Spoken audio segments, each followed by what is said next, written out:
We've all seen the dramatic images from the border. But what if the real crisis isn't happening there anymore? What if it's unfolding hundreds, even thousands of miles inland?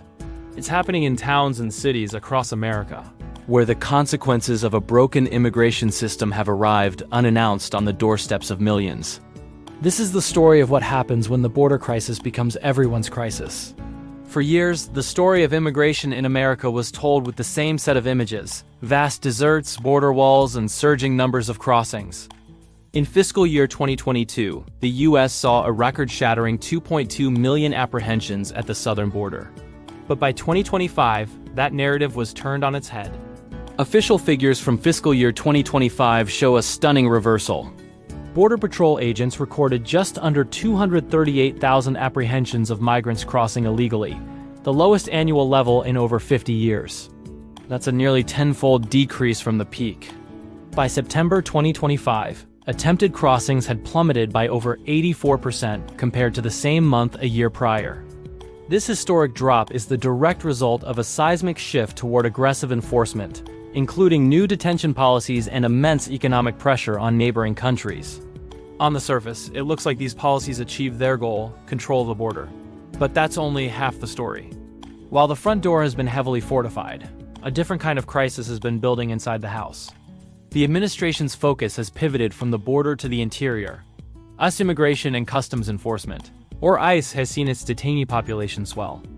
And in an unprecedented move, federal agents have been deployed to interior cities like Chicago and Los Angeles, conducting intensive enforcement campaigns and making thousands of arrests far from any international boundary. This strategic shift has triggered a demographic shockwave.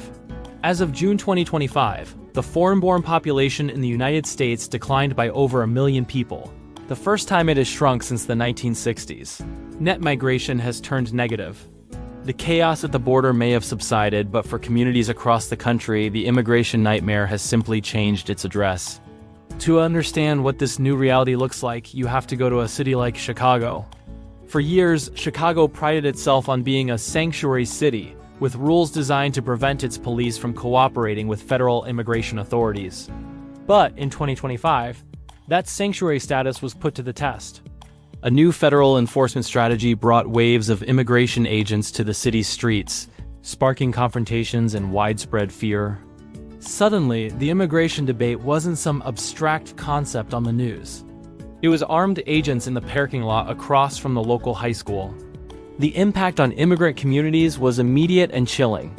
Small business owners in neighborhoods like Little Village and Back of the Yards reported that their once vibrant streets had become ghost towns, as residents grew too afraid to leave their homes. At local schools, classrooms that were once full were suddenly dotted with empty seats, as some parents became terrified of even dropping their children off. And that fear creates a hidden crisis. Research from similar enforcement surges shows that families, even those here legally or with US-born children, start to avoid essential services they're entitled to, like healthcare. The social fabric of these communities, woven over decades, began to fray under the strain. But the impact goes far beyond fear. It strikes at the heart of the local economy. An estimated 1 in 3 Chicago families include someone not born in the U.S. Immigrants aren't just residents. They're workers, consumers, and entrepreneurs. The American Immigration Council found that in 2023, immigrant-led households in the 100 largest metro areas contributed over $204 billion in state and local taxes. In Illinois, undocumented immigrants alone contributed an estimated $1.5 billion in tax revenue back in 2022. The crackdown creates a painful paradox. While it's aimed at undocumented workers, it threatens the very businesses and services that documented residents rely on. Local officials are now grappling with a new kind of economic anxiety. Not just the cost of supporting new arrivals, but the potentially devastating cost of losing the workers who have been here for years. This brings us to the core of America's immigration nightmare, a set of economic truths that are deeply inconvenient for every side of the political debate. The conversation is often framed by a simple question: can we afford immigration? But the data suggests the real question might be, can we afford to lose it? A common argument has been that mass deportations would open up jobs for American workers. Yet, economic research consistently points in the opposite direction. One analysis suggests that removing just 500,000 immigrants from the labor force could actually result in 44,000 fewer jobs for US-born workers, while also putting downward pressure on wages. So why is that? Because immigrant workers don't just take jobs. They create them.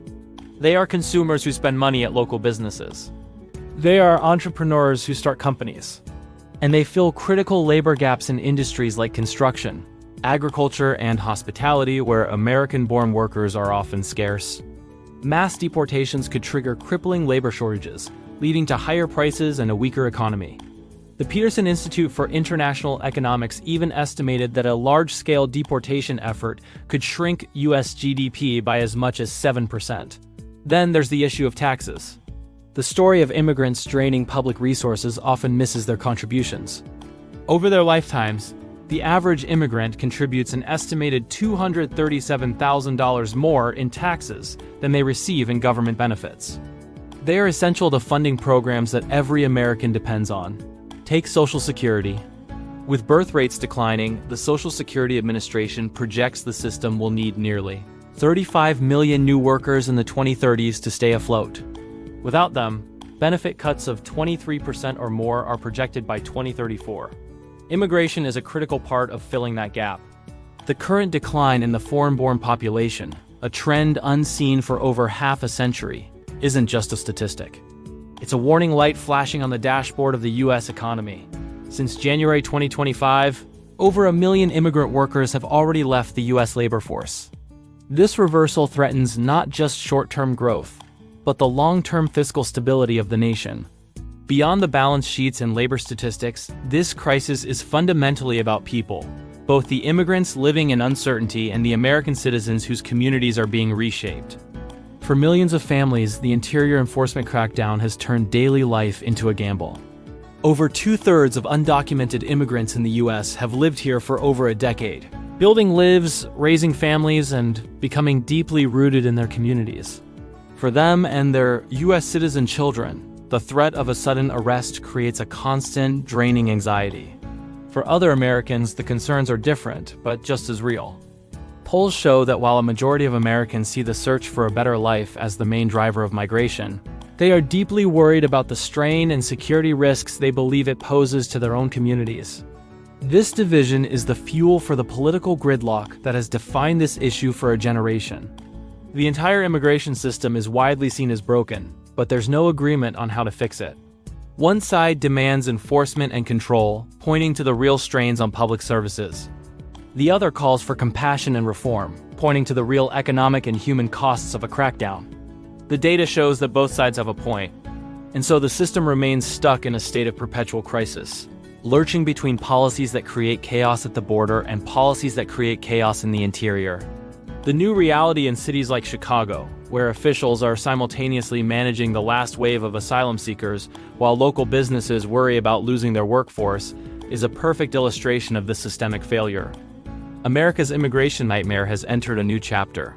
The headlines of a porous, overwhelmed border have been replaced by a quieter, but perhaps more profound, crisis unfolding within. The policies that have succeeded in dramatically reducing illegal crossings have set in motion a chain reaction with consequences we are only beginning to understand. The fundamental tension is now clear. A strategy of mass deportation and strict enforcement is on a direct collision course with the economic needs of the country. A shrinking immigrant population may fulfill a political promise, but it could come at the cost of higher inflation, critical labor shortages, and the long-term solvency of our most important social programs. The numbers at the border may have fallen, but the true cost of America's immigration policy is now being calculated in shuttered businesses, strained communities, and a future where our economic growth is no longer certain. The border may seem quieter, but for the rest of America, the storm has simply moved inland. So what do you think? What's the biggest unseen cost of the current immigration crisis? Let us know your thoughts in the comments below. And if you believe these complex stories need to be told, make sure to subscribe and share this video.